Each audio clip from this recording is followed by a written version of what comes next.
तो इस वीडियो में हम एक और जेईई मेंस का क्वेश्चन डिस्कस करने वाले हैं। तो क्वेश्चन क्या है?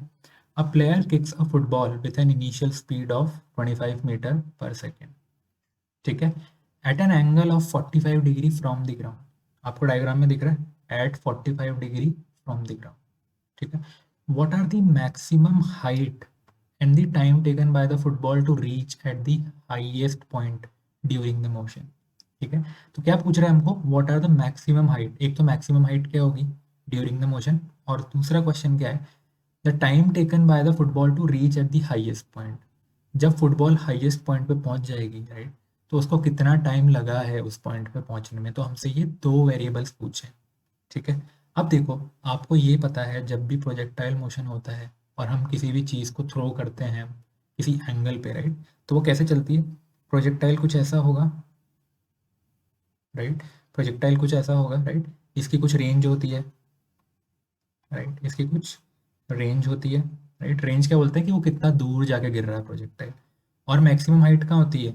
मैक्सिमम हाइट कहाँ होती है? ये हाईएस्ट पॉइंट पे, ये इसकी मैक्सिमम हाइट होगी, ये इसकी मैक्सिमम हाइट होगी, राइट। अब देखो, इस क्वेश्चन में एक चीज़ मैं आपको बहुत इंपॉर्टेंट कन्वे करना चाहता हूँ, राइट। ये जो क्वेश्चन है प्रोजेक्टाइल वाले, इसमें क्या होता है, जो डायरेक्ट फार्मूलेज हैं वो बहुत काम आते हैं, राइट। जो हमने डिराइव किए होते हैं फार्मूलेज वो बहुत ज़्यादा काम आते हैं, क्योंकि अगर आप इसको रॉ फॉर्मेट में आंसर करोगे, राइट, अगर आप 2D मोशन से आंसर करोगे, यार आई कैप में ले लिया मैंने चीज़ें, जे कैप में ले लिया, राइट, आई कैप जे कैप में वेलोसिटी ले ली, फिर मैं देख रहा हूँ कि वो कैसे एक्स एक्सिस में जा रही है, कैसे वाई एक्सिस में जा रही है, राइट। तो वो एक अप्रोच है, आप 2D मोशन लगा सकते हो, राइट। आप वाई एक्सिस पे देख सकते हो, आप एक्स एक्सिस पे देख सकते हो, राइट। बट उसमें टाइम बहुत लग जाएगा, उसमें लोग आपसे बहुत आगे निकल जाएंगे, बहुत एडवांटेज गेन कर लेंगे। कौन लोग एडवांटेज गेन कर लेंगे? जिनको फॉर्मूलेज आते हैं directly, right.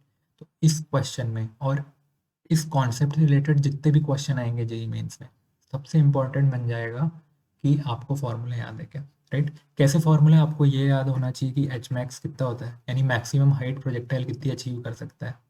Time of flight कितना होता है? T, time of flight. Time of flight का मतलब क्या हुआ? पूरा प्रोजेक्टाइल किसी एंगल पे स्टार्ट किया चलना और वापस ज़मीन पे जब गिरेगा उसको टाइम ऑफ फ्लाइट बोलते हैं, राइट। रेंज का फॉर्मूला आपको आना चाहिए कि कितनी रेंज होगी उसकी, ठीक है। और क्या होता है, रेंज और हाइट में एक रिलेशन भी होता है, राइट। एक डेरिवेशन निकल के आता है जो रेंज और हाइट में रिलेशन भी बताता है। तो आपको जो है ना, ये फॉर्मूले याद होने चाहिए, ठीक है, बहुत इंपॉर्टेंट है ये, ठीक है। अब ये देखो, राइट, तो ये प्रोजेक्टाइल है, ये ऐसे चल रहा है, 45 डिग्री एंगल पे शूट कर दिया है। स्पीड कितनी थी? 25 मीटर पर सेकेंड। एंगल कितना है? 45 डिग्री गिवन है, ठीक है। अब हमको पूछा है एच मैक्स कितना होगा, हाइट कितनी मैक्सिमम अटेन करेगा, right. If you remember, height का फॉर्मूला क्या होता था? U square sine square theta by g. ये फॉर्मूला होता था हाइट मैक्स का। इससे मैक्सिमम हाइट आ जाएगी कि कितना ऑब्जेक्ट ऊपर जाएगा। ये करेक्ट है क्या फॉर्मूला? नहीं, ये फॉर्मूला करेक्ट नहीं है। इसलिए मैं कह रहा हूँ कि आपको फॉर्मूले में कॉन्फिडेंस होना चाहिए कि हाँ ये फॉर्मूला है, ठीक है। क्योंकि इस चैप्टर में थोड़े से ज़्यादा फॉर्मूले होते हैं, बट आपको वो बिल्कुल याद होने चाहिए, ठीक है। एक्चुअली में एच मैक्स का क्या है? एच मैक्स का क्या है?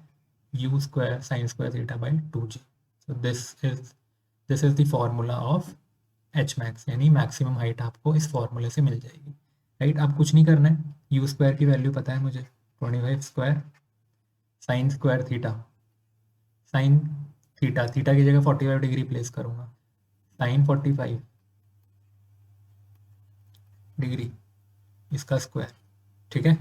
नीचे 20 आ गया, ठीक है। तो ये कितना होगा? 25 का स्क्वायर कितना होगा? 625। साइन 45 डिग्री कितना होता है? 1/√2। 1/√2 का स्क्वायर हो जाएगा 1/2, ठीक है। आपको समझ में आ रहा है? और नीचे क्या था? 20 था पहले से। तो ये कितना हो गया? 625/40। ये लगभग कितना आएगा मेरे पास? 15 पॉइंट समथिंग आएगा, ठीक है। आप कैलकुलेट कर लेना, बट 15 पॉइंट समथिंग आ रहा है। अब हम ऑप्शन में देखें तो मेरे पास दो आंसर है जिसमें हाइट मैक्स कितनी आ रही है? 15 पॉइंट समथिंग, बी और सी। तो मैं ए और डी को रिजेक्ट कर सकता हूँ कम्प्लीटली। ये ऑप्शंस मैंने एलिमिनेट कर दिए, राइट। अब देखो, इसमें बहुत इंपॉर्टेंट था कि आपको फॉर्मूला याद हो। अगर फॉर्मूला याद नहीं होगा ना, आप इक्वेशन ऑफ मोशन ऐसे डायरेक्टली लगाओगे, बहुत टाइम लग जाएगा, राइट, और लोग आगे निकल जाएंगे, बहुत इंपॉर्टेंट है। अब देखो टी, टी क्या पूछा है कि हाईएस्ट पॉइंट पे जो पहुंचेगा, राइट, तो उसमें कितना टाइम लगेगा। ठीक है, तो देखो एक चीज़ अपन को बहुत क्लियर होनी चाहिए, जब भी हम प्रोजेक्टाइल फेंकते हैं और ये हाईएस्ट पॉइंट पे पहुंचता है, right, motion left hand side और राइट हैंड साइड, तो मोशन लेफ्ट हैंड साइड और राइट हैंड साइड सिमेट्रिकल होता है, राइट। तो इधर जितना टाइम लगता है, अगर पूरा टाइम ऑफ फ्लाइट टी है, अगर पूरा टाइम ऑफ फ्लाइट टी है, तो इधर भी टी बाई टू लगेगा, इधर भी टी बाई टू लगेगा, राइट। हाईएस्ट पॉइंट पे पहुंचने तक टी बाई टू टाइम लगेगा, हाईएस्ट पॉइंट से नीचे आने तक टी बाई टू टाइम लगेगा, लगभग सिमेट्रिकल अपना मोशन होता है। ठीक है, और टी क्या है, टी क्या है, टाइम ऑफ फ्लाइट, जो पूरी फ्लाइट में जो टाइम लग रहा है वो हाईएस्ट पॉइंट के पहले टी बाई टू लगेगा, हाईएस्ट पॉइंट के बाद टी बाई टू लगेगा, राइट। तो दोनों ऐड होके T by two plus T by two T आ जाता है। ठीक है, तो हाईएस्ट पॉइंट में पहुंचने में टी बाई टू टाइम लगेगा, राइट। तो अपना आंसर क्या होगा, आंसर क्या होगा, टी बाई टू। ठीक है, ये टी क्या है, time of flight. Time of flight क्या होता है, उसका फॉर्मूला क्या होता है, 2u sine theta by g, right, और डिवाइड बाई टू पहले से करना है, टू से टू कट गया, u कितना गिवन है 25, साइन थीटा की वैल्यू थीटा 45 डिग्री प्लेस करेंगे, 1/√2, नीचे आ गया 10। ठीक है, 25 इंटू 1/√2 की वैल्यू क्या होती है, लगभग 0.7, लगभग 0.7। ठीक है, तो ये कितना हो गया, ये कितना हो गया, ये मैंने 10 को ऐसे 2.5 से कैंसिल किया, 2.5 इंटू 0.7 लगभग आ जाएगा अपने पास, लगभग कितना आ जाएगा, 2.5 इंटू 7 करेंगे तो 1.6 समथिंग, नहीं 1.7 समथिंग आएगा। ठीक है, अब देखो आंसर में क्या है, सी जो ऑप्शन है, सी जो ऑप्शन है वो करेक्ट है, सी जो ऑप्शन है वो करेक्ट है। ठीक है, अब देखो कई लोग क्या करते हैं, कहाँ पे फंसते हैं, वो बी ऑप्शन करेक्ट कर देते हैं, राइट। क्योंकि यहाँ देखो मैंने टी बाई टू पहले से ले लिया, टी बाई टू पहले से ले लिया, मुझे पता है कि हाईएस्ट पॉइंट पे पहुँचने तक आधा टाइम लगता है, फ्लाइट का आधा टाइम लगता है टी बाई टू।